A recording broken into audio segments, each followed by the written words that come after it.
자, 계속해서 진도 나가도록 할게요. 자, 여러분, 제가 당부 말씀 하나 드릴게요. 처음 들으신 분은 상당히 어려운 부분이에요. 이거는 공부를 하신 분도 정확히 알지 않으면 상당히 어려운 부분이에요. 그래서 처음, 나 무슨 소리인지 모르겠어. 괜찮아요. 분명히 말씀드릴게요. 괜찮아요. 어떻게? 시간이 필요해. 우리 아직 개별 내용, 개별 세법 공부했어, 안 했어? 안 했어. 하다 보면 돼요. 그러니까 좀 어렵게 느껴지신 분은 내 탓이 아니야. 본인 탓이 아니라 제 탓이니까 걱정하지 마시고, 이거는 내가 하나하나씩 배워가다 보면 정리가 되는 부분이니까 걱정하지 마시고요. 예? 예. 그래서 아까 계산 문제 이런 식으로도 나올 수 있다는 샘플을 보여드린 거예요. 그리고 세법의 진정한 문제는 이런 문제예요.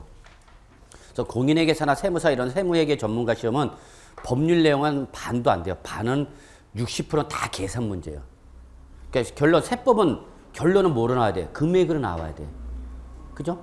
가산금, 중가상금 암만 외워봐야 결론은 시험에서는 그래 얼만데 그 계산할 줄 알면은 내용을 안다는 얘기고 모른다는 얘기고 안다는 얘기고 틀리면 뭔가 내가 어디서 잘못 알고 있다는 얘기야.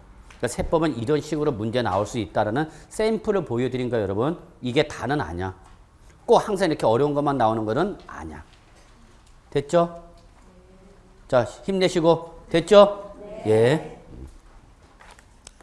자신감이 제일 중요해요. 제가 볼 때는. 공부할 때 자신감을 가지고 공부하셔야 돼요. 난 붙을 수 있어, 없어? 붙을 수 있어, 없어? 있어요! 여러분이 아니면 누가 붙어요? 그러니까 자신감을 갖고 갑시다. 자, 네. 갑시다. 조세총론 다음 페이지. 자, 하나 우리가 중과상금에서 마지막 하나, 거기. 이게 몇 쪽이야? 쪽이 안 보여. 28? 예, 거기 28쪽 맨 위에 보시면 동그라미 3번 보세요. 놓치지 말아야 될 게 하나 더 있어요. 3번. 국가와 지방자치단체, 지방자치단체 조합 밑줄.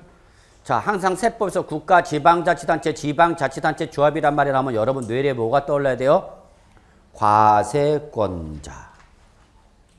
다시 한번. 세법을 공부할 때 국가나 지방자치단체 또는 지방자치단체 조합이란 말이 나오면 여러분 뇌리에 뭐가 떠올라야 되는 거예요? 과세권자가 떠올라야 되고, 자기가 자기한테는 가산세나 가산금 때린다 안 때린다? 안 때리는 거예요, 여러분. 외울 필요 없죠. 자기가 자기한테 때릴 수는 없잖아. 스키하면서 자기가 자기 뺨 막 때려. 실은 그래요. 자학도 하죠. 그걸 왜 틀렸을까 하면서. 자, 그 다음에 원천징수란 말 나왔네요. 자, 원천징수란 말은 여러분 많이 들으셨어요. 세법을 몰라도. 아저씨 급여 받으면 해당 급여에 대해서 뭘 빼? 소득세를 빼죠. 그걸 우리는 세법에서 뭐라 그런다? 원천징수. 이걸 지방세에서 뭐라 그런다? 특별징수. 그렇게 나가는 거야, 여러분. 별거 아니야. 까불고 있어. 자, 세무공무원 땡땡. 자, 세무공무원이 나오면 여러분은 이거는 다른 말로 뭘 말하는 거다, 여러분? 과세권자를 얘기하는 거야. 세무공무원이 나오는 이유는 뭐다? 과세권자다라는 걸 얘기하는 거예요. 거기까지만 보시면 돼요. 거기 내용 외울 필요 없어요. 그 다음에 정보통신망과 전자신고 있죠? 이거 뭐야, 여러분? 적어놓으세요. 땡땡. 인터넷. 네, 인터넷을 말하는 거예요. 그러니까 요즘은 진짜 좋아요. 인터넷에서 다 해버리니까 여러분 실제 세무서나 또는 시군에 갈 필요가 없어. 옛날에 비해서는 엄청나게 좋아요. 옛날엔 기한 늦으면 세무서 기한 갖고 막 숙제실까지 갑니다. 숙제실까지 가서 접수시켜놓고 막 그랬어요. 왜? 하루만 지나도 뭐가 붙으니까. 신고 기한 내에 신고를 못했다. 그럼 뭐가 붙어요? 자, 여봐. 아이, 집에 갈래. 여러분, 가산세는 신고 불성실 가산세, 납부 불성실 가산세라는 가산세는 반드시 언제까지? 신고 기한 이내에 신고 또는 뭐를 하지 않았을 때야? 납부를 하지 않았을 때요. 가산금은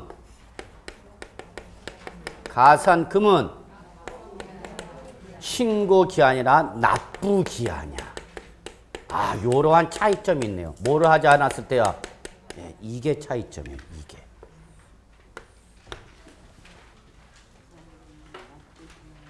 요걸 보셔야 돼요.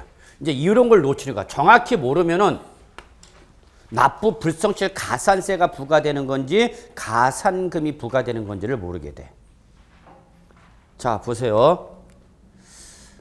자, 우리 아직 취득세 공부 안 했지만, 자, 부동산을 취득하면 뭐가 부과돼요? 취득세를 내야 돼요. 취득한 날로부터 지방세법에서 정하고 있는 법정 신고 기한 이내에 이때까지 뭘 해야 된다? 신고를 하고 뭘 해야 된다? 납부를 해야 된다. 그 얘기야. 근데 이 신고 기한 내에 신고 또는 납부를 안 했다. 그러면 이때는 뭐가 부과되는 거예요? 가산세요? 가산금이에요? 이때는 가산세야. 그래서 여기는 뭐야? 신고 불성실 가산세. 여기는 납부 불성실 가산세야. 자, 그러면 이제 이때까지 신고 기한 내 납세 의무자가 신고 안 했다, 납부 안 했다. 그러면 이제 뭐가 부과된다? 가산세. 그러면 납세 의무자가 신고 납부해야 될 거 신고 납부 안 했으니까 이제는 과세관청이 여러분한테 뭐가 날라와요? 고지서가 날라와요. 너 왜 안 내니? 이때 고지서에 적힌 금액은 신고 납부하였어야 할 뭐에다가 산출세에다가 신고 납부를 안 했으니까 뭐가 부과돼서 가산세가 부과된 금액이 고지서에 나오는 거야. 그래서 요 금액을 언제까지 내시오라고 뭐가 정해져야 돼? 납부 기한이 정해져. 그럼 이때까지 뭐 하면 되는가? 납부를 하면 되는 거야. 이때 납부를 하게 되면은 신고했어야 할 산출세에다 뭐가 얹혀져서 가산세가 얹혀져서 나는 거죠. 이해되셨죠? 근데 납부 기한까지 납부를 안 했어. 그럼 이때는 뭐가 발생하는 거야? 이때는 뭐가 봐요? 금이 발생하는 거예요. 이걸 잘 봐야 되는 거야. 그러니까 가산세, 신고 불성실 가산세, 납부 불성실 가산세는 언제까지? 신고 기한까지야. 그러나 가산금은 고지서에 적힌 언제까지? 예, 이걸 보고 구분하셔야 되는 거예요. 구분되세요? 적어놔야 돼, 이거 그려놔야 돼. 그리고 어디 강의에서도 이렇게 명백하게 구분해주는 강의 없어. 돌아다녀봐. 이놈 저놈 찾아가봐. 이렇게 깔끔하게 해준 사람이 있나? 그런데 공부를 하신 분은 아시다시피 재산세는 무슨 방법밖에 없어요? 재산세는 보통징수 방법밖에 없죠. 재산세는 누가 계산해 준다고? 시장 군수가 계산해서 여러분한테 뭘 보내준다고? 고지서를 보내준다고. 그러니까 재산세는 뭐가 나올 수가 없어? 재산세는 뭐가 나올 수 없어? 가산세가 나올 수가 없죠. 재산세는 왜 가산세가 나올 수 없어요? 시장 군수가 재산세를 계산해서 여러분한테 뭘 보내줘? 고지서를 보내주거든요. 그러니까 재산세를 설명하는 과정에서 가산세라는 말이 나오면 맞은가 틀린가? 무조건 틀린가? 재산세는 어떤 경우도 가산세가 나온다 못 나온다? 못 나와. 왜 못 나와? 걔는 납세 고지서를 보내기 때문에 보통징수 방법에서 부과하기 때문에. 근데 취득세는 원칙이 뭐야? 신고 납부 예외가 보통징수로 가는 거거든요. 도대체 뭔 소리야? 괜찮아. 아직 우리 취득세 들어갔어 안 들어갔어? 안 들어갔어. 재산세 들어갔어 안 들어갔어? 안 들어갔어. 이런 걸 앞으로 배울 거다고. 그러니까 정확히 알아야 돼요. 저는 정말 강조하는 게 알려면 정확히 알아라. 차라리 모르는 게 더 나을 수도 있어. 모르면 얘기를 못하니까. 근데 소설을 쓰지 마. 세법은 소설 쓰면 일 나는 거야. 뭐와 연결되니까? 돈. 참 잔인해요, 세법은. 그래서 어떤 분들은 세법이 싫어하는 분도 많아. 인간성이 좋은 사람들은 세법이 싫어. 왜? 이렇게 뭐 따지고 계산 악착같이 뭐 하고 그러면 싫어. 나는 못돼갖고, 저는 못돼갖고 이런 걸 좋아해요. 이걸 맞췄을 때 그 쾌감을 이루 말할 수가 없어요. 그러니까 제가 직업은 은행원이었던 것이 잘 맞는 거였는데 까부는 바람에. 자, 됐나요? 예, 여러분 다시 한번 가산세의 발생과 가산금의 발생의 구분 기준을 잡으란 얘기야. 됐죠? 네. 자, 이제 쉬운 거 갑시다. 특수관계 갑시다. 자, 여러분, 세법은 그 거래 당사자가 이해관계가 충돌되는 제3자 간의 거래일 때 정상적 거래로 봐. 그런데 이해관계가 일치되는 그러한 사람들 간의 거래는 세법은 정상적 거래 본다, 비정상적 거래 본다. 비정상적 거래 본다. 밑줄 특수관계니 나면 우리 세법은 정상적 거래로 본다, 비정상적 거래로 본다. 비정상적 거래 봅니다. 엄마가 딸한테 자꾸 부동산 사래. 그것도 시가보다 높은 가격으로. 이 엄마는 어떤 엄마야? 나쁜 엄마. 즉 매매 당사자가 누구지간이 돼 여러분? 특수관계이 돼. 그러면 이때는 세법은 정상적으로 봐요? 비정상적 거래로 봐요? 비정상적 거래입니다. 이게 세법의 기본적 마인드야. 그때 그 특수관계에 해당하는 대표적인 것이 1번 혈족이나 인척 등 대통령정하는 무슨 관계 밑줄? 친족관계. 그 친족관계에 해당하는 대표 가장 가까운 대표가 누구예요? 적으세요. 배우자나 직계준비소. 아니 부동산을 사고 팔았는데 그게 배우자가 아니야. 또는 직계준비소 간에 사고 팔았대. 그럼 세법은 정상적 거래 본다, 비정상적 거래 본다. 비정상적 거래 보는가. 놓치면 안 돼요. 세법의 거래 당사자가 누가 나오면 배우자나 직계준비소이면 우리 세법은 아주 지극히 비정상적 거래로 봅니다. 그럴 뿐만 아니라 형제, 자매나 친인척 등 간의 거래를 했다. 그러면 다 무슨 관계? 특수관계인 친족관계에 얽히는 거죠. 그러니까 세법은 그런 걸 잘 보셔야 돼요. 두 번째, 임원이나 사용인은 대통령이나 밑줄 경제적 연관관계. 적으세요. 옆에다가. 사장님과 근로자 또는 종업원의 관계. 아, 사장님이 자꾸 자기 부동산을 자기 종업원한테 사래. 그도 시가보다 높은 가액으로. 정상적 거래야, 비정상적 거래야? 비정상적 거래. 자, 시험에 나왔죠. 이게 나왔어요. 최근에. 어떻게 나왔냐 한번 볼까요? 자, A와 B가 있는데 A가 근로자고 B가 사장님이야. 그리고 이 B의 생계 유지를 같이 하는 C가 배우자야. 처야. 자, 그러면 여러분 이때 A와 B 간의 부동산의 매매가 이루어졌다. 그러면 우리 세법은 정상적 거래 본다, 비정상적 거래 본다. 비정상적이 왜? 이해관계가 얽힌 사람 간의 거래죠. 사장님이 시키면 시킨 대로 해야 돼, 안 해야 돼? 해야 되죠. 자, 요거는 여러분이 다 알아. 근데 시험에는 이걸 안 물어봐. 그리고 시험에서 물어보기를 뭘 물어보냐? 아이 참네. B와 C는 특수관계이네요? 아니요? 이렇게 물어봤어. 환장하네. 요거는 명백히 찍겠는데 이 A의 배우자인 C와 B는 특수관계인입니까? 아닙니까? 이렇게 물어봤어. 특수관계이네요? 아니에요? 봐. 갈등 때리죠.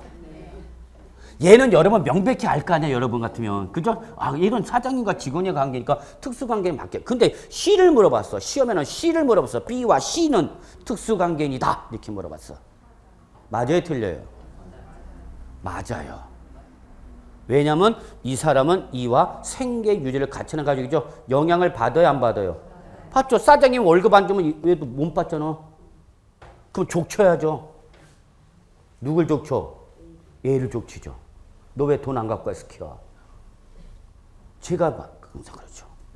제가 집에 안 들어가도 전화 안 와요. 오, 해피. 저녁 안 쳐주니까 좋아해요. 근데 뭐 안 들어오면? 돈 안 들어오면 그때는 전화 와요. 야, 오늘 어디 돈 들어오는 날인데 안 들어왔잖아, 스키야. 그러면 예, 사모님 빨리 알아봐서 전화 드리겠습니다. 충성. 그리고 끊어. 그리고 빨리 전화 걸어. 빨리 입금 안 됐어. 나 족치고 있잖아. 이해되세요? 그게 바로 여러분 임원과 사용인 등 대통령은 경제적 연관관계. 3번 주주나 출자자 등 대통령을 정하는 자 밑줄 경영지배관계. 이거는 법인과 회장님과의 관계.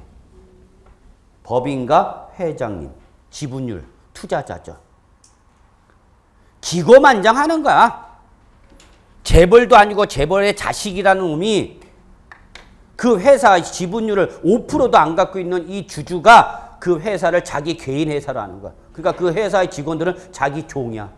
시키면 시킨 대로 무릎 꿇어! 그러면 무릎 꿇어야 되고, 쉐릭이 땅콩 갖고 와! 그러면 땅콩 갖고 와야 돼. 땅콩 안 갖고 왔다고 비행기 돌려! 그러는 거 아니야. 이런 거지 같은 일이 어디 있습니까? 우리나라에서만 일어나는 일이야. 응? 울분을 털어놔야죠. 그럴 때는. 개인 회사가 아니잖아. 지분율 5%도 안 돼. 개인적으로 갖고 있는 지분율은.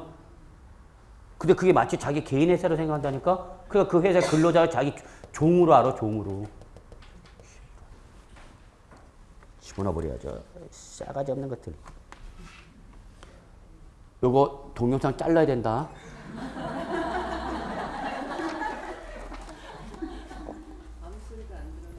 네. 자, 넘어갑니다. 그래서 여러분 그 정도만 보시면 돼요. 자, 제가 여기서 말씀드리고 싶은 건 특수관계 내 거래면 여러분 민감하게 반응해야 돼요. 정상적 거래 본다, 비정상적으로 본다. 비정상적 거래 본다. 뭔가 꿍꿍이가 있는 걸로 보는 거야. 그러면 그때는 과세관청이 좀 더 세부적으로 구체적으로 파악해 보는 거야. 실제 거래냐 아니냐. 자, 그 다음에 여러분 요 사례를 잠깐 하나 들게요. 이건 진짜 중요한 건데 보세요.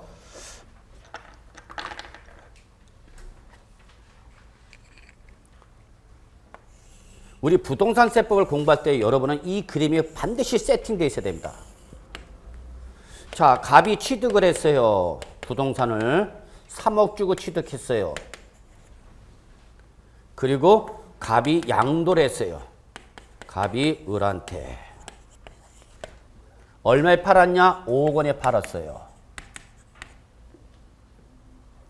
자, 이러한 부동산의 매매의 경제적 행위가 일어납니다. 그러면 이 거래를 보는 순간 여러분은 뇌리에 떠올라야 되는 게 있어요. 자, 이게 뭐로 넘어갔다고요? 매매. 그러면 이 매매로 인해서 여러분은 뇌리에 뭐가 떠올라죠? 첫째, 갑한테는 뭐가 부과된다? 양도소득세가 부과된다. 을한테는 뭐가 부과된다? 취득세가 부과된다. 그럼 요 매매를 중개한 공인중개사인 여러분은 이때 도자와 수자한테 이걸 얘기해 줘야 돼, 안 해줘야 돼? 해주란 얘기야. 여러분이 얘기해 줘야 된단 말이야. 그래서 세법을 물어보는 거야, 공인중개사한테. 언제까지 양도소득세 예정신고 납부하셔야 되고 취득세 언제까지 신고 납부하셔야 된다. 그걸 여러분이 얘기해 주란 얘기야. 그러면 양도자인 갑한테 양도소득세는 양도 당시 양도가액 5억 원에서 당초 취득가액 얼마? 3억 원의 필요경비를 뺀 금액. 이게 바로 뭐예요, 여러분? 양도차익이죠. 그래서 양도차익 얼마에 대해서? 2억 원에 대해서 누가? 매도자 누가? 갑이 뭘 내야 돼? 양도소득세를 내야 돼. 그리고 이걸 뭐 한 사람은? 취득한 사람은 얼마에 대해서? 5억 원 전액에 대해서 뭘 내야 돼? 취득세를 내야 돼요. 이해되셨죠? 이게 기본입니다. 그런데 자, 시험에 이렇게 물어봐. 이 갑과 을이 배우자나 직계존비속간이다 이렇게 다 걸어버리는 거야. 문제 지문의 마지막에 딱 이렇게 나왔네. 갑과 을은 누구 지간이 돼? 배우자 또는 직계존비속이 돼. 그럼 이제 감 잡아야죠. 아, 세법은 이걸 정상적 거래 본다, 비정상적 거래 본다. 비정상적 거래 본다는 얘기야. 외우는 거 아니야, 여러분. 기본적 마인드를 가지고 추정하시면 돼요. 아니 무슨 부부지간에 사고 팔았냐 이거. 무슨 부자지간에 자식간에 부모와 자식간에 사고 팔았냐 이거. 그러면 세법은 이거를 매매로 인정하는 것이 아니라 증여로 추정합니다. 니들 뭐야? 매매가 아니라 뭐야? 증여야, 증여. 그러니까 이 사람 갑과 을은 관할 세무서에 매매계약서를 첨부해갖고 양도소득세 신고 납부하는 거야. 그러면 세무서장은 이 갑과 을이 누구라면 배우자나 직계존비속간. 웃기지 마. 이게 무슨 매매야. 매매로 인정하고 안 하고? 안 하고 뭐로? 증여로 추정합니다. 그러면 달라지는 걸 느끼셔야죠. 그러면 징여를 추정하게 되면 어떤 일이 발생하느냐? 갑한테 양도소득세를 부과하는 것이 아니라 을한테 증여세가 부과됩니다. 얼마에 대해서? 예, 5억 원 전액에 대해서 증여세가 때려집니다. 갑이 내는 게 아니라 누구다고요? 을이 내요. 취득세뿐만 아니라 을이 뭘 내야 돼요? 증여세를 내야 됩니다. 자, 양도소득세를 내면 얼마만 되면 되는데 2억 원에 대한 차익에 대한 소득세만 내면 되는데 이걸 징여로 보면 얼마에 대해서 5억 원 전액에 대해서 증여세가 때려지는가? 세부담이 커지는가 줄어드는가? 커지는가? 세부담이 커지는 거야. 이해하시겠습니까? 이게 바로 특수관계인인 거야. 그러면 배우자나 직계 좀비 속 간의 거래면 즉각적으로 걸려 안 걸려? 걸리죠. 눈에 띄니까. 그러면 배우자나 직계 좀비 속이 아니면서 내가 믿을 수 있는 사람은 누구야? 하나도 없어? 자, 이걸로 하니까 눈에 너무 띈단 말이야. 그럼 요거를 좀 벗어나면서 배우자가 직계 좀비 속이 아니면서 내가 믿을 수 있는 사람은 누가 그래도? 핏줄이잖아. 그럼 누굴 대동시키는가? 형제, 자매. 또 누구? 친인척. 이모.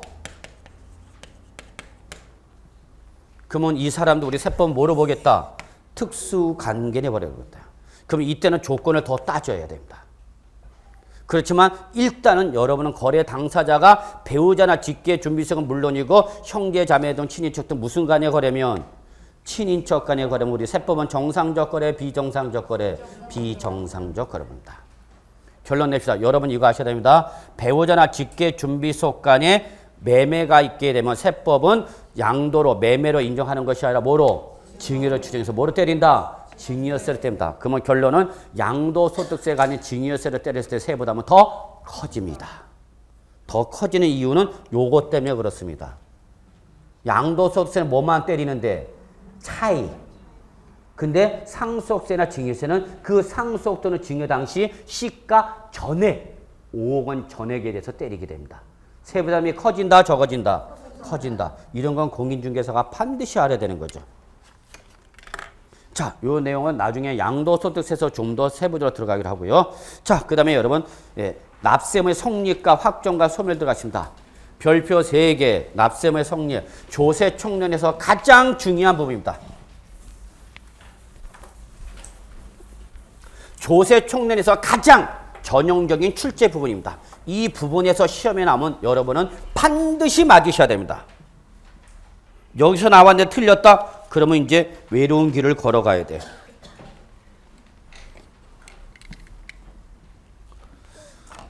자, 그러면 여러분 막말로 말해서 거기 나와 있는 내용을 통째로 다 외우셔야 됩니다. 지방세까지. 자, 그래서 지금부터는 전체 흐름을 국세, 지방세 통합해서 설명드립니다. 자, 요게 바로 여러분 납세 의무의 성립과 확정과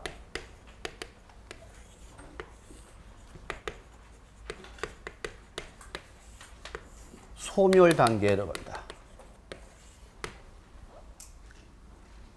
자, 과세권자 입장에서는 조세를 하나의 납세 의무자로부터 받아야 할 채권으로 보는 거고, 납세 의무자는 국가나 지방자치단체에 납부하여야 할 채무로 봅니다. 뭐를? 조세를. 이거를 우린 이론상 조세 채권 채무 서류랍니다. 자, 그러면 채권 채무라는 것은 일정한 단계를 거치는데, 첫째, 무슨 단계? 성립 단계. 그 다음에 무슨 단계? 확정 단계. 그리고 무슨 단계? 소멸 단계. 마치 사람의 라이프 사이클과 똑같은 거죠. 자, 그러면 시험에서는 어떻게 나냐면 어떠한 것은 언제 납세무가 성립하는 거냐. 어떤 것은 언제 때 납세무가 확정되느냐. 이렇게 물어봐요. 그러면 여러분이 우리가 거기에 나와 있는 취득세, 등록면허세, 재산세, 지역자원시설세, 종합부동산세, 양도소득세 이거를 성립과 확정과 소멸을 다 외우셔야 됩니다. 그러면 양이 많아져. 그러면 여러분 저는 이렇게 말씀드립니다. 납세 의무의 성립, 요거 잠깐 설명드리면 납세 의무의 성립이라는 것은 납세 의무자가 법률에서 정하고 있는 일정한 요건을 충족함으로써 납세 의무가 추상적으로 발생하는 걸 말합니다. 내가 부동산 취득했다? 아, 그러면 나는 부동산을 취득했으니까 뭘 내야 된다? 취득세라는 납세 의무가 발생한다는 얘기예요. 그러면 언제 납세 의무가 발생한 걸 볼 거냐는 것은 꼭 적어 놓으세요. 이거는 당해 세목의 성격에 따라서 결정된다. 꼭 적어 놓으셔야 돼요. 당해 세목의 뭐에 따라서 결정된다고요? 성격. 사람도 똑같아. 성격이 중요해.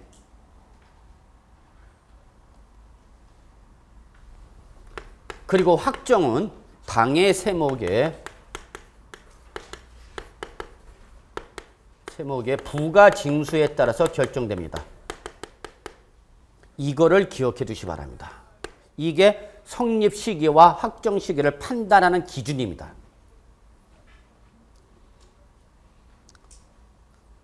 예를 들어서 취득세 언제 납세무가 발생해요? 등록면허세 언제 납세무가 발생해요? 이렇게 물어보면은 여러분은 얘들의 뭐를 보고 판단하라고요? 성격. 그럼 이때 이 취득세나 등록면허세의 가장 중요한 성격은 얘들은 행위세입니다.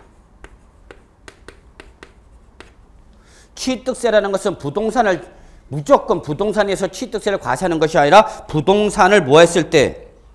취득했을 때 취득이라는 행위가 일어나야만 부과되는 거야. 수많은 부동산이 있는데 저는 취득세 한 번도 안 냈어요. 저는 취득세 한 번도 안 냈어요. 그러면 그 말은 다른 말로 말하면 취득이라는 행위가 한 번도 없었다 그 얘기예요. 등록면허세는 등기나 등록이라는 행위가 일어나야만 부과되는 거야. 그래서 이러한 취득세나 등록면허세는 행위세는 언제 납세무가 발생하냐 이렇게 물어보면 여러분은 행위 시점을 고르면 돼요. 즉 취득세나 등록면허세는 항상 행위 시점이 과세 시기가 됩니다. 그럼 취득세는 언제 취득세 납세무가 발생하는가? 취득세 과세 물건을 뭐 할 때? 취득하는 때. 등록면허세는 등기 등록하는 때. 그거 고르면 돼요, 여러분. 끝이야. 아무것도 아니야. 자, 그 다음에 취득한 이후 보유하는 단계에서 부과되는 게 뭐예요, 여러분? 재산세, 지역, 자원, 시설세. 그리고 국세 쪽에서 뭐가 있어요? 종합부동산세. 얘들은 하나같이 다 무슨 세예요? 보유세예요. 보유세라는 것이 가장 중요한 성격입니다. 취득한 이후 뭐 하는 단계에서? 보유하는 단계에서 부과되는 지방세와 국세입니다. 그럼 얘들은 언제 납세무가 발생하냐? 이렇게 물어보면 여러분은 얘들은 행위 시점이 있어 없어? 없죠. 행위가 일어난 후의 상태잖아. 보유라는 상태. 그래서 과세를 하기 위한 시간적 기준을 정하게 되는데 그게 바로 뭐예요? 과세 기준이래요. 결론. 보유세는 언제 납세무가 성립해요? 물어보면 여러분은 과세 기준일을 고르시면 됩니다. 근데 현행 지방세법상 재산세 과세기는 언제예요?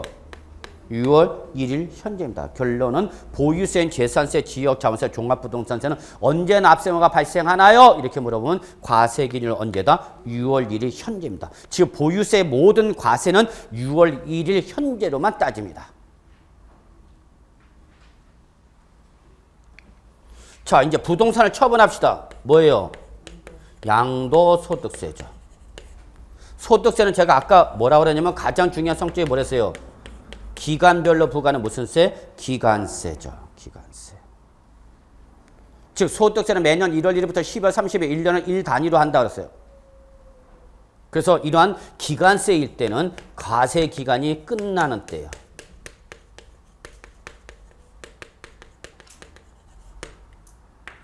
그러면 소득세 과세 기간이 끝나는 때는 언제예요? 12월 31일이 지나면.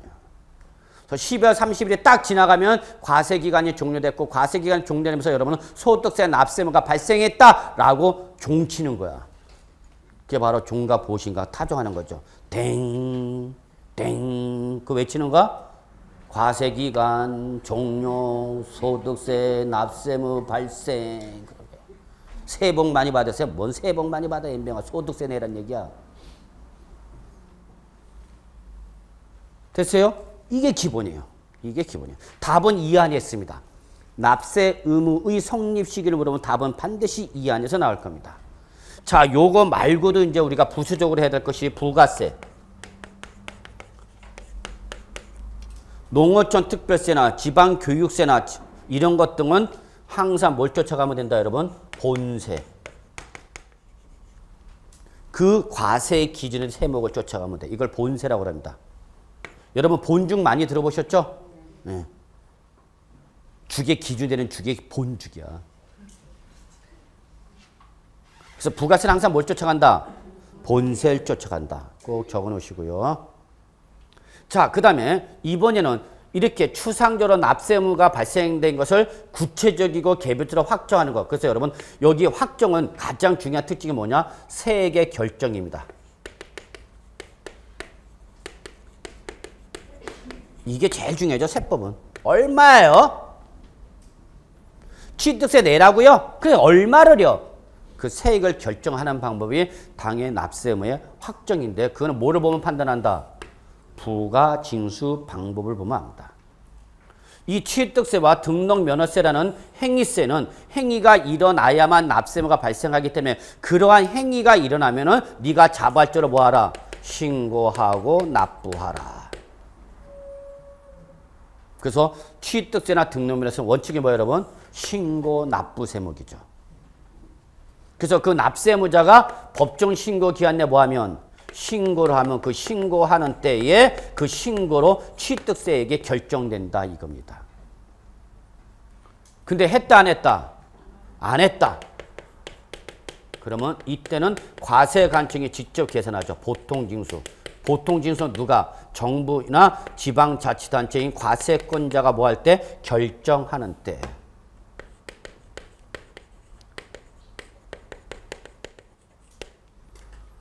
여러분 신고 납부는 항상 액션을 누가 취하는 거예요?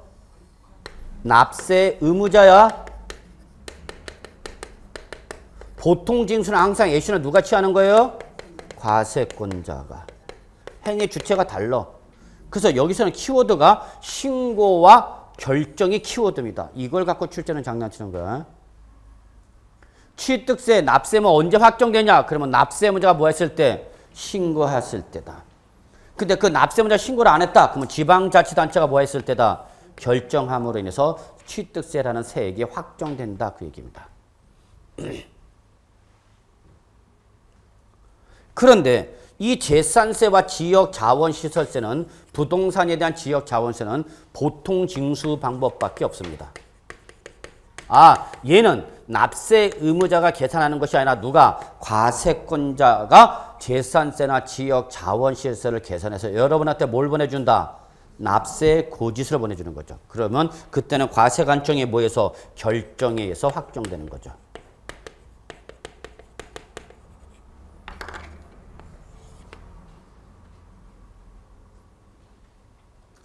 그러니까 여러분 납세의무의 확정은 키워드를 잘 봐야 돼. 신고냐 결정이냐 이걸 보고 답을 찾아야 되는 거야. 근데 종합부동산세라는 놈은 원칙이 정부 부가과세입니다. 그래서 지방세에서 보통 징수를 하는 걸 국세에서는 뭐라고 표현한다 여러분? 정부 부가과세랍니다. 같은 말입니다.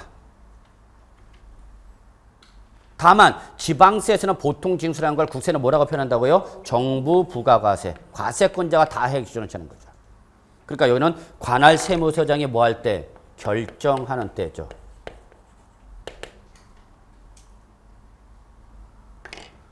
근데 종부세의 가장 중요한 특징이 있죠. 얘는 뭐가 가능하다? 신고 납부가 가능하다. 정부가 종합부동산세를 계산해서 여러분한테 뭘 보내줬는데? 고지서를 보내주는데 그 고지서대로 종합부동산세를 내는 것이 아니라 직접 내가 종합부동산세를 뭐해서 계산해서 신고하고 납부한다. 그러면 그때는 정부의 결정은 없었던 걸로 보고 납세의무자에 뭐해서 신고에 의해서 세액이 결정되는 독특한 특징을 가진 것이 바로 종합부동산세입니다. 그래서 시험에 잘 나오죠. 결론, 종합부동산세는 부가징수 방법이 원칙 정부 부가과세. 세무서장이 종합부동산세를 계산해서 여러분한테 뭘 보내준다? 고지서. 근데 나는 고지서대로 내겠다, 안 내겠다? 안 내겠다. 내가 직접 신고하고 납부하겠다. 그러면 신고 납부할 수 있다, 없다? 있다. 근데 이미 세무서장은 여러분한테 뭘 보내줘서? 고지서. 그러면 그 고지서는 있었던 걸로 보고 없었던 걸로 보고 없었던 걸로 보고 납세의무자에 뭐해서? 신고해서 세액이 확정되는 거죠. 출전이 아주 좋아하는 규정이죠.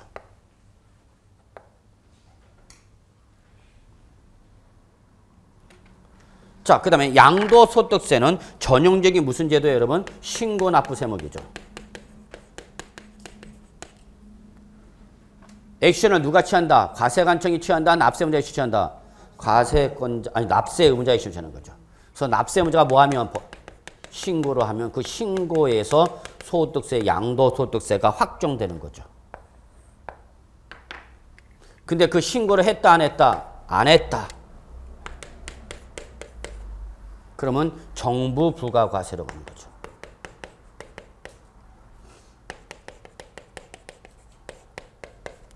그래서 이때는 정부가 뭐 했을 때야? 결정하는 때죠.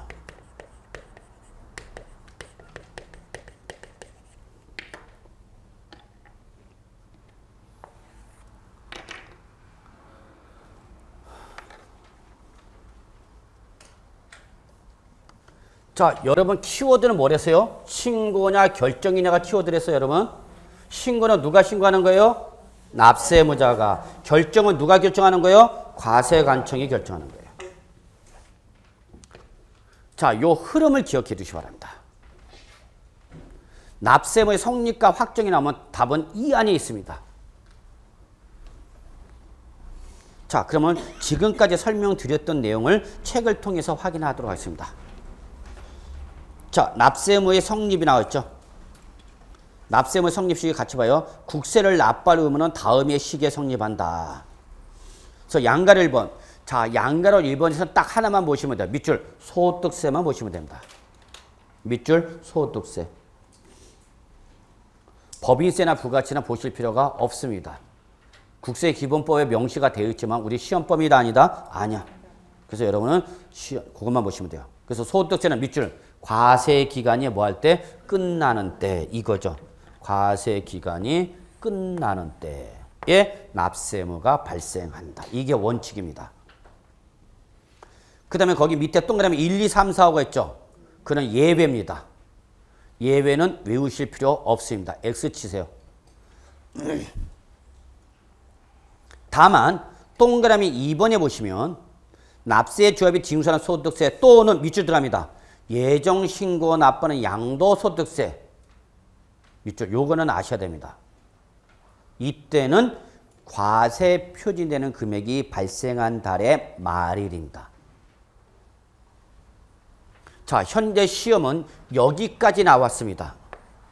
그러면 다음 단계에서 납세의무의 성립 시기를 물어보면 이번에는 원칙보다는 예외로 물어볼 가능성이 높습니다. 그 예외가 예정신고 납부하는 양도소득세는 과세 기간이 끝나는 때가 아니라 과세 표준이 발생한 달의 말일. 이 날이 양도소득세 예정신고 납부하는 납세의무 성립일입니다. 거기까지 반드시 잡으셔야 됩니다. 주의할 것은 소득세 원칙을 물어보는지 소득세 예외를 물어보는지 잘 보셔야 되는 거야. 원칙을 물어보면 뭐라고 대답하면 되고 과세 기간이 끝나는 때로 물으면 되는 거고 예정신고 납부하는 양도소득세 예외를 물어보면 그때는 원칙으로 대답하는 것이 아니라 예외 과세 표준이 발생한 달의 말일. 그날이 어떤 날이냐? 양돌이 속한 달의 말일이야. 그날이. 옆에다 적으세요. 그날은 어떤 날을 말한다? 양도일이 속한 달의 말일. 그러면 공부를 하신 분은 이 날이 바로 양도소득세 예정신고 기한 기산점이라는 걸 아셔야 되죠. 그래서 그날부터 매달리네.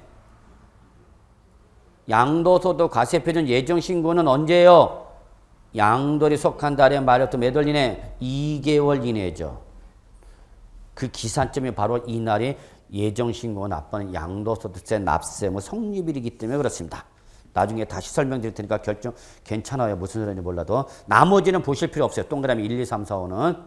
X 쳐나. 다만 2번에 예정신고 납부하는 양도소득세까지는 잡으셔야 된다고 했어요. 자, 그 다음에 기타 양가로 2번 나왔죠. 1번 상속세, 증여세 묶으세요. 시험 범위는 아니죠.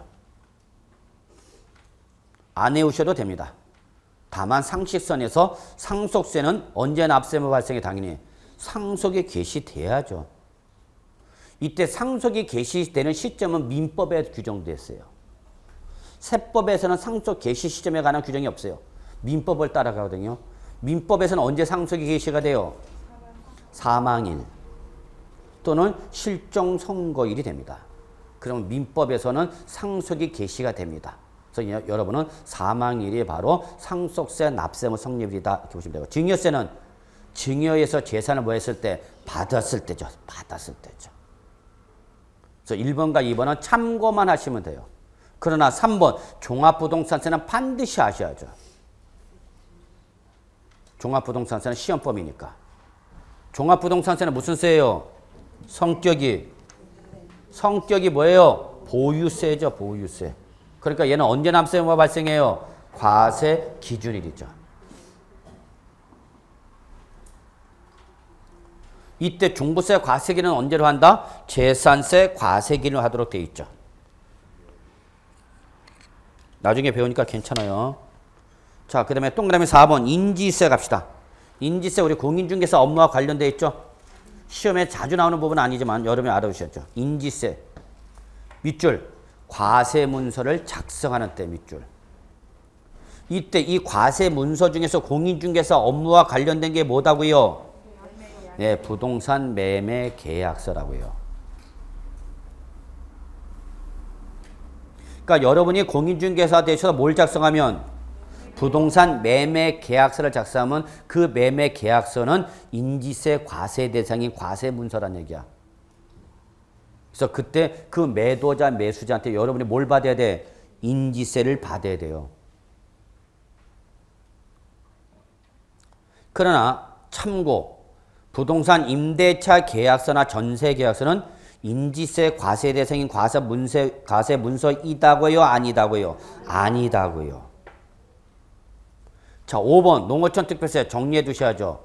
앞에다 적으세요. 부가세.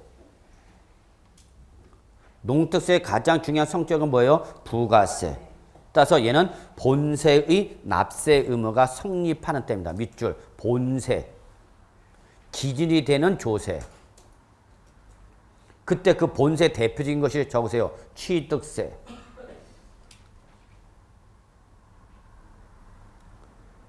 그 다음에 등록면허세. 종합부동산세. 양도소득세. 이런 것들이 본세가 될 수 있어요. 그러니까 이러한 농특세는 농특세를 결정하는 것이 아니라 그 기준되는 조세를 쫓아가라는 얘기야. 그러면 취득세에 대한 농어촌 특별세 납세무 성립 시기가 언제요? 이렇게 물어봤네요. 취득세의 농어촌 특별세 납세무 성립 시기가 언제요? 이렇게 물어보면 여러분은 뭘 갖고 판단하라? 본세를 갖고 판단하라는 얘기야. 이해하세요? 본세를 쫓아간다는 의미를 이해하시라고. 그러면 여러분은 이때 취득세, 농특세 납세무 성립 시기는 언제야? 취득하는 때. 그 얘기야. 종합부동산세의 농어촌 특별세 납세무 성립 시기가 언제? 이렇게 물어봤어요. 그럼 그때 농특세는 뭘 쫓아가라고요? 종부세 쫓아가요. 그러니까 종부세 납세무 성립은 언제요? 과세 기준이죠. 뭐. 이해하시겠나요? 예. 자, 하나만 더 합시다. 양도소득세의 농어촌 특별세 납세무 성립 시기가 언제? 이렇게 물어봤어요. 그러면 얘는 뭘 쫓아가라고요? 양도소득세. 그럼 언제라고 대답하셔야 돼요? 과세 기간이 끝나는 때를 고르셔야죠. 그런데 앞에 뭐가 붙으면? 조건이 붙으면. 이때는 원칙으로 대답하라고요? 예외로 대답하라고요? 예외로 대답하라고요. 예외는 뭐였어요? 과세 표준이 발생한 달의 말일. 그걸 쫓아가야 된다는 얘기야. 제가 출전 들어가면 저는 이거 갖고 물어봐요. 요거 아직 시험에 안 나왔거든요. 다른 거 다 나왔어요. 물어볼 거 다 물어봤어요. 제가 출전 들어서 내면은 저는 물어본 거 또 물어볼 수는 없잖아. 나도 존심이 있는데 출제원으로서 들어갔는데. 새로운 문제 내야죠. 예, 물어볼 수밖에 없죠.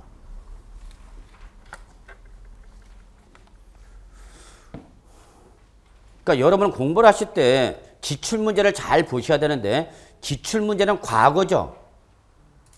그죠? 그 과거로 끝나서는 안 된다는 얘기야. 그렇게 나왔고 어디까지 나왔기 때문에 이번 시험에는 어떻게 나올 것이라고 여러분 스스로 뭐를 해야 돼? 예상을 할 수 있어야죠. 예상을 안 하면 그거는 과거 기출문제 풀어보는 의미가 없어집니다. 아, 어디까지 물어봤구나 지금 현재. 그러면 지금까지 물어본 시험 중에서 아직 안 물어본 게 뭐고 그러면 안 물어본 것 중에 나올 수 있는 스타일이 뭐가 있느냐. 그걸 여러분이 예상하는 거죠. 근데 그걸 모든 과목을 여러분이 다 할 수 없잖아. 그러니까 그걸 제가 대신 해드리는 거죠. 세법은. 그러니까 이게 여기까지 시험에 나왔고 아직 요거는 시험에 안 나왔으니까 요건 시험에 나올 수 있다. 이런 걸 제가 말씀드린 거예요, 여러분. 저는 그게 하는 일이고요. 여러분이 뭐 책을 볼 줄 몰라서 여기 오는 건 아니잖아. 이런 건 나올 수 있다. 이런 건 안 나온다. 자, 그 다음에 여러분 가산세 7번 수시부가 징수하는 국세. 외울 필요 없어요. 가산세는 가산할 국세 쫓아가면 돼요. 수시부가 징수하는 국세는 수시부가 사이가 쫓아가면 돼요. 끝이야 뭐. 자, 납세무 확정 갑시다. 국세는 해당 세법의 절차에 따라서 그 세액이 어떻게 된다? 확정된다. 이게 납세무 확정의 가장 중요한 의미예요. 얼마예요? 세액의 결정. 이때 1번과 2번은 묶으시고요. 1번과 2번은 묶었으니까 공통점 찾겠습니다. 1번과 2번의 공통점은 신고 납부하는 국세입니다. 적으세요. 신고 납부하는 국세입니다. 그때 그 신고 납부하는 국세 1번이 원칙이고요. 2번이 예외 규정입니다.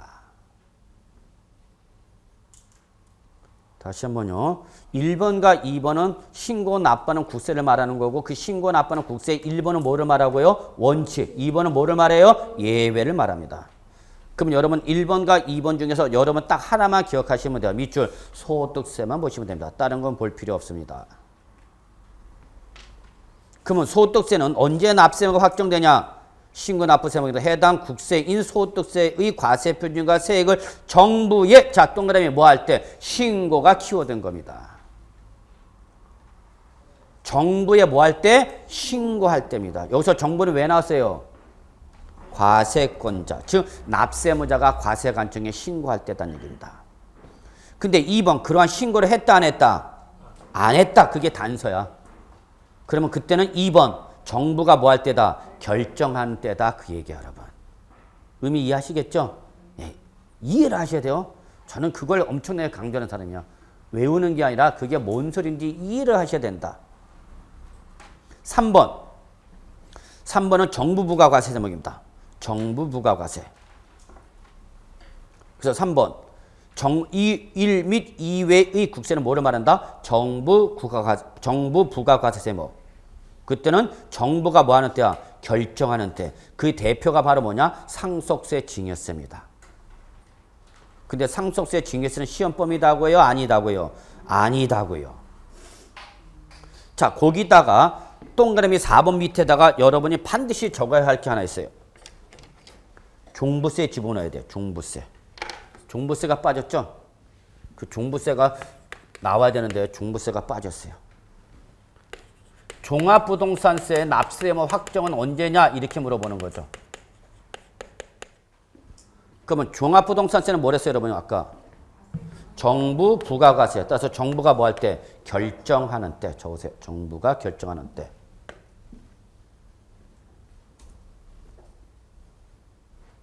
단 납세 의무자가 뭐 한다면? 신고를 한다 그러면 종합부동산세 납세 의무자가 신고를 하고자 한다면 이때는 정부의 결정은 있었던 걸로 보고 없었던 걸로 보고 없었던 걸로 보고 정부의 결정은 없었던 것으로 보고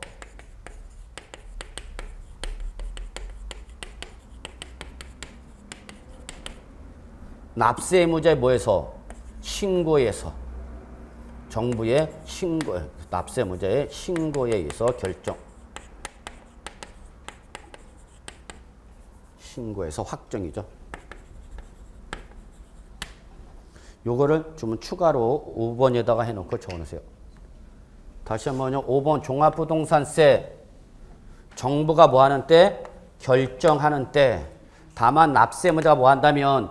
신고를 한다면 그때는 정부의 결정은 있었던 걸로 보고 없었던 걸로 보고 없었던 걸로 보고 그냥 납세의무자의 뭐에서? 신고에서 확정된다 그 얘기입니다. 자, 4번 인지세 밑줄 원천 징수하는 소득세 밑줄 여기까지 보시기 바랍니다. 그때는 납세 의무가 성립하는 때 특별한 절차 없이 세액이 확정됩니다. 밑줄 납세 의무가 성립하는 때 뭐 특별한 절차 이시 없이 세액이 확정됩니다.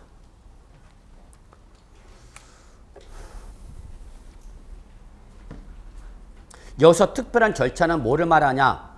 정부의 결정 또는 납세의무자의 신고를 말하는 겁니다. 즉 정부의 결정이나 납세의무자의 신고라는 절차 필요 없이 인지세는 납세의무가 성립하는 순간 그 자동적으로 세액이 확정되는 특징을 가진 아주 예외적인 조세입니다. 이러한 것이 또 하나 있다. 뭐? 원천 징수하는 소득세.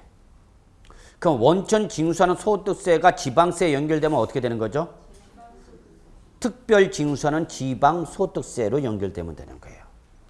그래서 결론, 인지세, 원천 징수하는 소득세, 특별 징수하는 지방소득세 이 세 가지는 꼭 잡으셔야 돼요. 다시 한번 인지세, 원천 징수하는 소득세, 그럼 이게 지방세에 연결되면 뭐다고요? 특별 징수하는 지방소득세 이 세 가지는 납세의무가 뭐하면 성립하면 특별한 절차 이시 없이 세액이 확정되는 특징을 가진 예외적인 조세입니다. 출전이 정답으로 요구할 수 있는 규정입니다. 자, 납세 의무는 언제 소멸되느냐? 납부 충당 밑줄. 납부하거나 충당되면 납세 의무 없어지는 거죠. 또는 부과의 취소 밑줄. 3번, 2번 제척기간의 만료. 국세를 부과하시는 기간 밑줄. 국세를 부과하시는 기간 밑줄 해놓고 적으세요. 제척기간. 여러분 민법에서 제척기간 소멸시효 배우시게 됩니다. 그 제척기간이 국세가 부과되지 않고 기간이 끝난 때 이걸 간단히 말해서 제척기간의 만료. 옆에 적으세요. 땡땡. 간단히 말해서 뭐라 한다? 제척기간의 만료. 3번 국세 징수권의 밑줄 소멸시효의 완성. 자, 거기까지만 보시고요. 넘어갈게요. 다음 페이지 보시면은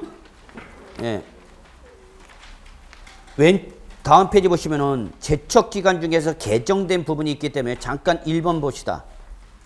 국세부가 일반적 제척기간 1번 납세자가 사기나 그 밖에 부정한 행위일 때 몇 년 제척기간은 10년. 그거를 옆에다 동그라미 쳐놓고 뺍시다. 단 우리 아까 개정되면서 국제거래에서 부정한 행위를 했을 때는 그때는 15년으로 연장됐습니다. 2015년 개정사항입니다.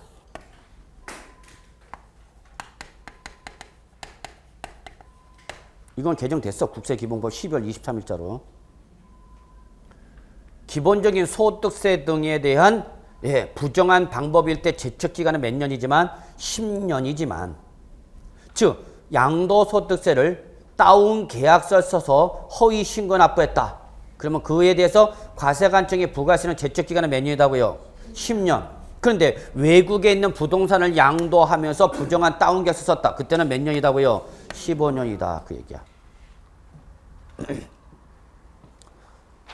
자, 3번 밑줄.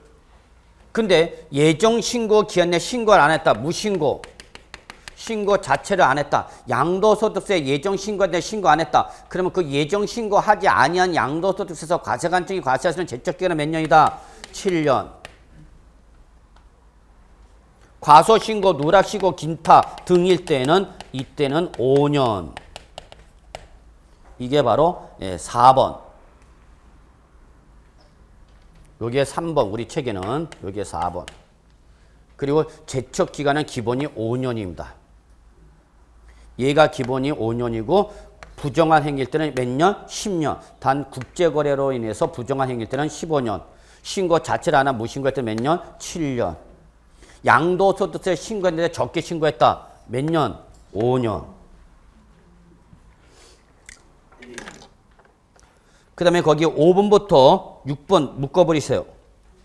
5번, 6번 묶으세요. 5번, 6번은 상속세 증여세입니다. 5번, 6번은 뭐에 관련된 내용이라고요? 상속세 증여세. 시험 범위 아니에요. 아니에요. 그러니까 여러분 거기까지 갈 필요는 없다. 그 얘기예요. 자, 그 다음에 다음 페이지. 소멸시효 기간. 소멸시효 기간은 기본 5년입니다. 5년. 국세 징수권 소멸시효 기간 찾으셨어요? 예, 맨 위에 있잖아. 동그라미 5년. 그리고 적으세요. 지방세 동일. 그래서 국세나 지방세나 소멸시효는 기본이 몇 년이라고요? 5년. 그래서 우리 아까 중과상금 월수 계산할 때 몇 개월 했어요? 60개월. 그 60개월 한도가 바로 여기 나온 5년입니다. 5년. 단 밑줄. 재작년에 개정된 규정입니다. 5억 원 이상의 국세일 때는 더블 10년. 지방세는 5년 무조건. 지방세는 요 단서 규정이 없어요. 그래서 지방세 소멸시효는 무조건 5년입니다. 됐고요. 자, 그 다음에 어디로 가느냐면요. 조금만 좀 죄송합니다. 늦었습니다만. 자, 부동산 세법 넘어갑니다. 조금만. 예. 자, 2장 부동산 세법 가시면은요. 자, 거기 부동산 활동비용 관련 조세 구분 박스 나와 있죠. 이게 박스인데 지금 프린트가 잘 안 보여서 그래. 그래서 부동산 활동은 크게 몇 가지로 구분한다? 3가지. 동그라미 취득, 보유, 처분. 이 3가지로 구분합니다. 그러면 이건 뭐냐면 부동산을 취득할 때는 어떠한 세금이 부과되는 것이고 그 다음에 부동산을 취득한 이후 보유하는 단계에서 부과되는 세금은 뭐고 부동산을 뭐하면 처분하면 이때 부과되는 세금이 뭐가 있느냐 이거 구분해봐라는 얘기야. 과거에는 시험에 잘 나왔던 부분입니다. 근데 과거에 워낙 많이 나왔기 때문에 지금은 물어볼 게 없어요. 별표 하나. 자, 이 중에서 여러분이 첫 번째 잡아야 될 것이 자, 농어촌 특별세와 부가가치세가 있죠. 1번 동그라미 적으시고 우리 지금 부가가치세 농특세 나와있죠? 네. 1번 앞에다 제목 번호 붙여. 순서가 좀 바뀌었어. 부가가치세 농어촌 특별세 찾으셨어요? 네. 거기다 1번 붙이라고. 박스 보고 계셔야 돼요. 이게 우리 책에 원래 이렇게 박스인데 지금 프린트 복사를 하다 보니까 이 선이 테두리가 안 보이고 있는 거야, 여러분. 이해하시겠죠? 네. 걱정하지 마. 책 나오면 이쁘게 잘 나와 있어. 자, 그럼 여러분 1번의 특징은 농어촌 특별세와 부가가치세 순서를 좀 바꿔주면 농부죠. 농부죠? 네. 농어촌 특별세 부가가치세. 그러면 농부는 여러분 해가 떠서 해 질 때까지 부지런해야 되잖아. 저는 농사를 지을 체질이 못해요. 게을러 빠져갖고. 자, 그러다 보니까 이렇게 부지런한 농어촌 특별세 부가가치세 농부는 부동산을 뭐 할 때도 취득할 때도 발생하고 부동산을 보유할 때도 발생하고 부동산을 처분할 때도 발생한다. 즉 모든 단계에서 발생해요. 이게 농특세와 부가가치세 특징입니다. 자, 2번 지방교육세. 지방교육세는요. 부동산을 뭐 할 때와 취득할 때와 뭐 할 때만 발생하고 보유할 때만 발생하죠. 그리고 뭐 할 때는 처분할 때는 발생하지 않는다라는 게 두 번째 특징입니다. 그래서 거기 X 쳐져 있죠? 그게 이거야. 지방교육세는 취득할 때와 뭐 할 때 보유할 때는 발생하지만 뭐 할 때는 처분할 때는 발생하지 않는다. 그 얘기야. 그 다음에 3번 지방소득세는 거꾸로 부동산을 뭐 할 때와 보유할 때와 뭐 할 때 처분할 때는 발생하지만 뭐 할 때는 취득할 때는 발생하지 않는다. 그 얘기입니다. 여기서 중요한 건 2번과 3번이 중요합니다. 출전이 이 문제를 내겠다. 여러분한테 맞으라고. 이번에 나왔죠? 2014년도에. 역시 이거 범위를 벗어나지 않죠. 뭐. 주워 먹는 문제였죠. 호로록? 요즘은. 죄송합니다. 요즘 대세인데. 호로록?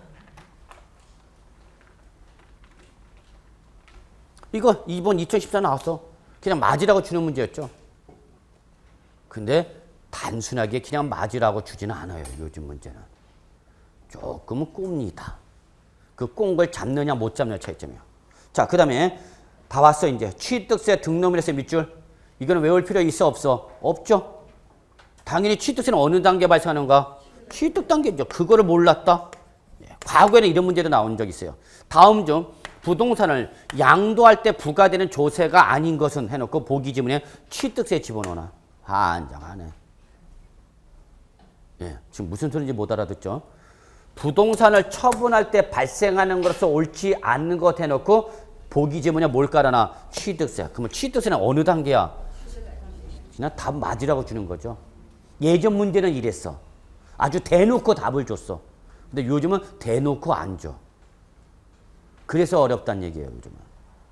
그 다음에 여러분, 상속세, 징여세 밑줄. 무슨 취득? 무상취득. 상속세, 징여세 나면 뭐가 떠올라야 돼? 무상취득. 자, 그 다음에 보유세에서 뭐, 재, 지, 종. 동그라미 치셔야죠. 무슨 세? 보유세. 재지종. 보유세. 그리고 그 밑에 종합소득세, 법인세 있죠? 종합소득세, 법인세. 얘들은 왜 발생하냐, 보유할 때. 적으세요. 왜 발생하죠? 임대소득. 부동산을 보유할 때 발생하는 소득이 무슨 소득이에요? 임대소득입니다. 자, 그러다 부동산을 뭐 하면? 처분하죠. 처분할 때, 자, 요거 봅시다. 부동산을 처분했는데 처분한 자가 개인이면 소득세. 처분한 자가 법인이면 뭐야? 법인세죠. 왜냐하면 처분할 때는 무슨 소득이 발생하니까? 양도소득.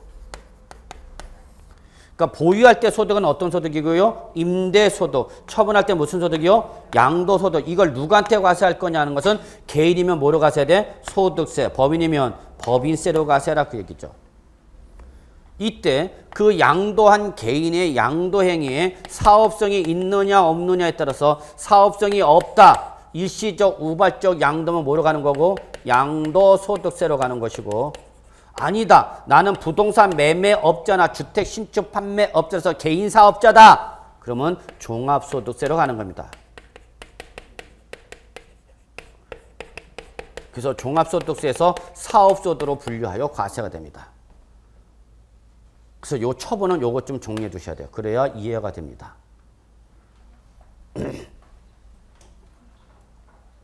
다시 한번요. 부동산을 처분했어요. 그러면 뭘로 과세할 거냐는 그 처분한 자가 누군지를 봐야 돼. 개인이냐 법인이냐. 개인. 그럼 뭘로 가고? 소득세. 아니야. 양도자가 법인이다. 그럼 뭘로 가? 법인세. 근데 얘는 시험 범위가 아니라 그랬죠. 다만 그 양도한 개인이 그 양도 행위가 무슨 행위로 양도한 거면 사업행위로 인해서 양도한 거면 이때는 양도소득세가 아니라 뭐로 과세가 된다고요? 종합소득세. 그래서 종합소득세에서 사업소득으로 분류가 됩니다. 근데 여러분이 거주하고 있던 주택을 양도했다. 거주지를 이전하는 가지서 여러분이 주택을 양도했다. 그건 사업행위야 사업행위가 아니에요. 사업행위가 아닐 때는 일로 뭘로 가? 양도세. 이거 꼭 잡으셔야 됩니다. 이것도 구분 못한 사람들이 많아요.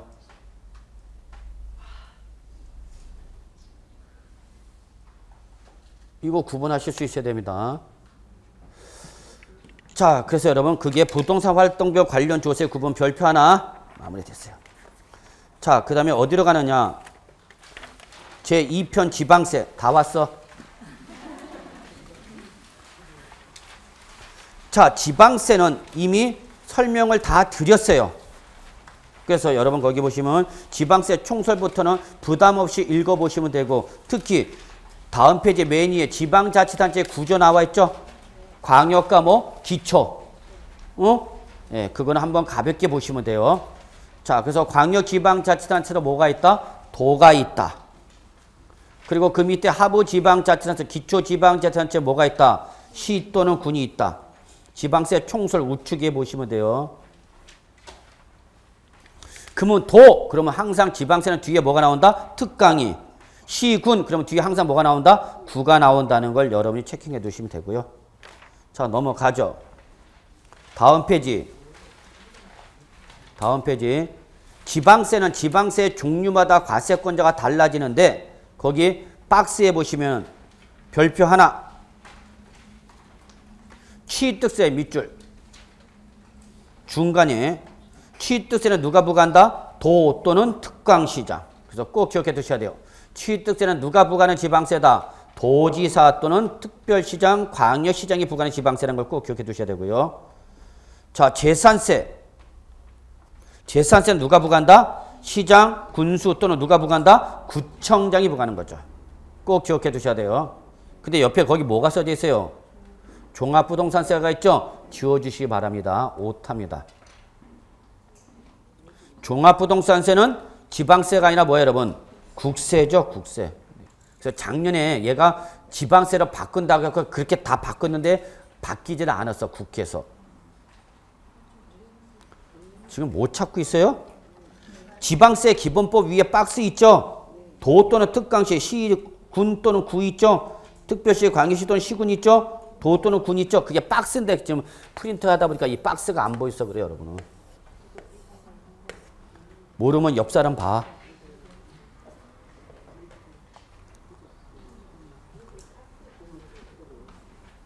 자, 그래서 여러분 재산세는 누가 부과하는 지방세다고요? 시, 군 또는 구. 근데 옆에 뭐가 있더라? 재산세 옆에 종합부동산세가 있더라. 종합부동산은 지방세가 아니라 뭐다? 국세죠. 그러니까 그걸 지우라고, 종합부동산세는.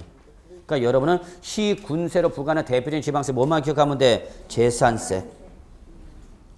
자, 그 다음에 그 밑에 등록면허세는 밑줄 도지사 또는 뭐예요? 구청장이 부과합니다. 이 세 가지는 알고 계셔야 돼요. 근데 지금 당장 몰라도 괜찮아요. 다음 주에 우리 뭐 들어가면 취득세, 등록면허세, 재산세, 그때 다시 설명이 이루어져요. 자, 그 다음에 용어에 대한 정의가 나오고 있죠. 그 다음 페이지. 이거는 국세에서 배웠던 내용과 똑같아요. 똑같아요. 그래서 여러분 다음 페이지 보시면 동그라미 23번, 동그라미 24번. 가산세와 가산금 있죠? 예, 묶으시고요. 뭐와 똑같아요? 국세와 똑같아요. 했어요? 안 했어요? 했어? 언제 했냐고 그러면 난 뒤집어지는 거야. 저는. 다만 다음 페이지 보시면 니은 중과상금은 국세와 지방세 똑같은데 뭐만 다를 뿐이다. 조건이. 그래서 중과상금 부과 조건이 지방세는 얼마? 30만 원 이상. 국세는 얼마 이상? 100만 원 이상. 요것만 차이가 있다고 그랬죠.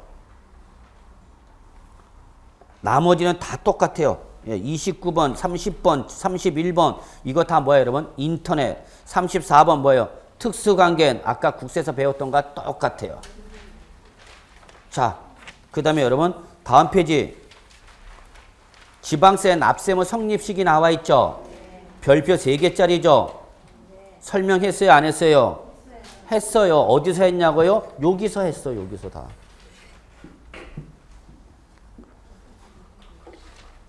그래서 1번, 2번 취득세, 등록면허세 묶으시고요. 무슨 세?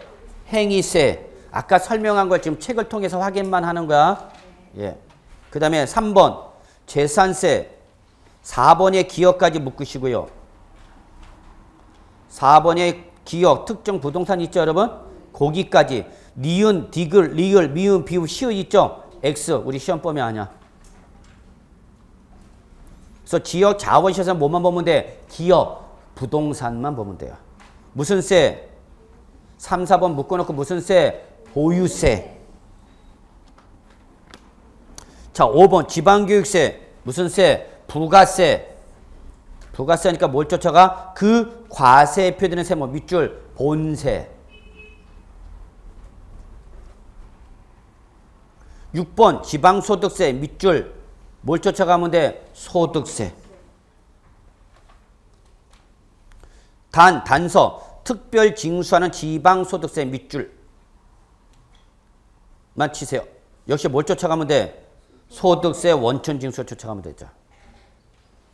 7번, 8번 묶으시고요. 가산세 수시부가 똑같죠. 국세와. 자, 그 밑에 납세무의 확정 있죠? 동그라미 1번. 밑줄 신고 납부는 지방세. 뭐 있어요? 취득세, 등록물세. 언제 납세무 성립해요? 다음 페이지. 신고하는 때. 2번. 1번의 예외죠. 그래서 1번과 2번 묶으시고요. 근데 납세무자가 신고했다 안 했다? 안 했다. 그러면 정부가 지방자치단체가 뭐 할 때? 결정. 자, 동그라미 3번 앞에다 적으세요. 보통 징수 세목이죠. 그래서 보통 징수 세목에서 여러분 기억할 게 뭐? 재산세, 지역, 자원시설세. 누가? 지방자치단체가 뭐 하는 때? 결정하는 때. 키워드는 뭐예요? 결정. 4번 밑줄 특별 징수하는 지방소득세. 밑줄 뭐라고요? 납세 의무가 뭐 할 때? 성립할 때 특별한 절차 없이 확정. 아까 국세에서 설명드렸었죠? 인지세, 원천 징수하는 소득세, 특별 징수하는 지방소득세. 이 세 가지 말씀했죠. 납부의무 소멸 똑같죠? 다음 페이지 가산세 뭐와 똑같아요? 국세와 똑같죠? 다 됐어. 그래서 여기까지가 오늘 시간의 마지막까지 되겠습니다. 그래서 여러분 처음 공부하신 분은 오늘 제가 설명드린 부분 한번 보시고 무슨 소리인지 모르겠다. 그래도 괜찮다. 앞으로 다음 시간부터가 이제 진짜야. 다음 시간부터 이제 취득세 하나하나씩 공부하니까 오늘 총론이 좀 어려웠던 부분은 괜찮아. 다음부터 이제 개별세법을 공부하시면 충분히 정리될 수 있으니까 우리 다음 주에 자신감을 가지시고 오시길 바라면서 오늘 첫 번째 시간 마무리하도록 하겠습니다. 수고하셨습니다.